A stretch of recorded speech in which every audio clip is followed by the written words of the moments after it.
ఇదిగోండి, ఈ విధంగా కోడి పిల్లలు ఇరుక్కుపోతాయి అన్నమాట వలల్లో. చాలా జాగ్రత్తగా చూసుకోవాలి. మనం చూసుకోకపోతే ఈ వలలు ఇంకా బిగుసుకుపోయి చనిపోతాయి అన్నమాట. చూసారా?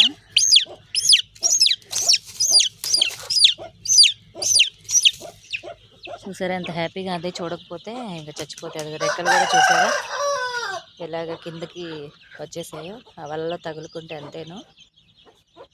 చూడండి, వాళ్ళ అమ్మ దగ్గరికి వచ్చేస్తూ ఉంది. ఇంకా సౌండ్స్ గుర్తుపట్టి నేనైతే వచ్చి తీస్తూ ఉంటాను. చూడండి, ఆ పిల్లలందరిలో అవి డిఫరెంట్గా ఉంటుంది. చూడండి, రెక్కలు వాలిపోయింది. మళ్ళీ ఈ కోడి పిల్లలు వేరే వేరే కోడి పిల్లలు ఉంటాయి కదా, ఈ పిల్లల్ని వేరే తల్లులు పొడి చేయడం చాలా జాగ్రత్తగా చూసుకోవాలి. బాగా అసలు పొడి చేసి చంపేస్తూ ఉంటాయి. ఇదిగోండి, ఇది బుసలు కొడతా ఉంది దీనిలోకి. వదిలి పెడితే ఇంకంతే, వాటి నామాలు లేకుండా చేసేస్తాయి. అంత కష్టం ఉంటాయి కోళ్ళు. ఈ వలలో చుట్టూ, అంటే ఇది ఎడారి ప్రాంతం కదా, ఈ పాములు అలా తిరుగుతాయని చెప్పేసి చుట్టూ వల పెడతాము. ఇవేమో వాటిలో ఇరుక్కుపోతూ ఉంటాయి.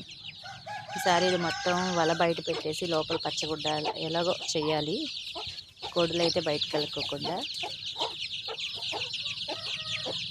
ఇదిగోండి, మనం ఎంతో కష్టపడి చేపించాము అండి పిల్లల్ని. వీటిని జాగ్రత్తగా కాపాడుకుంటే మనకి చాలా సంపద పెరుగుతూ ఉంటుంది. చూసారా? ఈ వలల్లో ఇరుక్కుంటూ ఉంటాయని చెప్పేసి నేను చూసుకుంటూ ఉంటాను. ఇంట్లో పని చేసుకుంటున్నప్పటికీ కూడా వీటిని కూడా అబ్జర్వ్ చేసుకుంటూ ఉంటాను. ఈ సౌండ్స్ విని గబగబా వచ్చి చూస్తూ ఉంటాను. ఎప్పుడన్నా ఊరు వెళ్ళినప్పుడు కంపల్సరీ ఇరుక్కుపోయి చనిపోతాయి. అప్పుడు చాలా బాధ అనిపిస్తూ ఉంటుంది.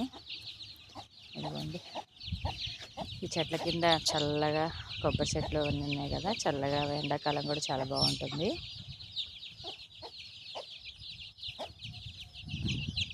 తిరుగుతూ ఉంటాయి. మనం అక్కడక్కడ నీళ్ళు పెడతా ఉంటే ఇంకా అవి ఆ నీళ్ళు తాగుతూ ఉంటాయి. బుడుగు బుడుగుని తిరిగేస్తూ ఉంటాయి అన్నమాట. ఒక్క చోట అంటూ ఉండవు. మనమే జాగ్రత్తగా చూసుకోవాలి. నా ఛానల్ నచ్చినట్లయితే లైక్ చేయండి, షేర్ చేయండి, సబ్స్క్రైబ్ చేసుకోండి.